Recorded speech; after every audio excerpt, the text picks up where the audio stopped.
Today, sisters SISANDA and TOKOSHANI Mali will come face to face with the man accused of sexually abusing and then murdering their daughters. In the months since, the initial shock has subsided, but now as they prepare to head to court, they wonder, why would anyone do this? We didn't understand why, because we don't know this guy. Yes, because he's staying too far from us. Maybe if it was a neighbor, maybe we can just judge, maybe. But now we can't, because we don't know. I think this guy's the devil himself. For SISANDA, answers are taking far too long. If they could just sentence the murderer, because at the moment we are always going to court and they postpone. Maybe today they can charge this guy so that we can find some relief. Zandile and Yonalisa were just toddlers. The killer dumped their mutilated bodies in this public toilet just yards from their home. The crime captured international attention.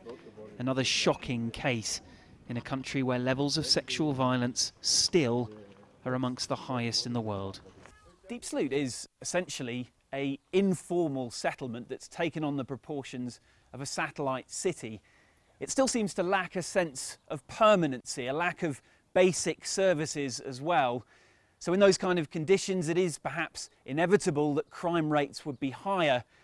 But to explain something as shocking, as violent as what happened here last October seems almost impossible. During menstruation period, that's where they... Other crimes may be fought by bolstering policing or changing legislation. But in the townships outside Cape Town, Leo Mbobi believes the front line is in the classroom.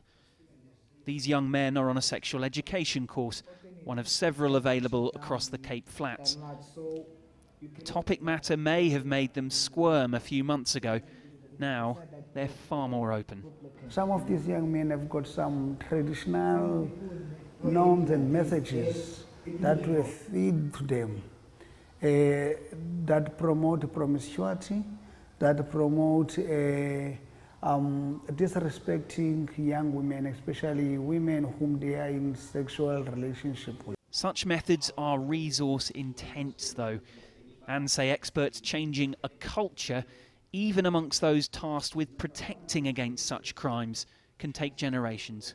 I do find that particularly with domestic violence victims, officers tend to be very hesitant to take action.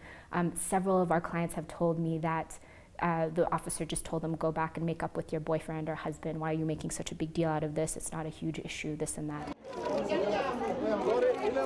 SISANDA and TOKOSHANI leave court frustrated. It's another postponement. But the suspect will finally stand trial in September. Such brutal extremes may always be inexplicable. But bringing such high levels of sexual violence down, some believe, requires a different approach. Henderson, CCTV, Deep Sloot, South Africa.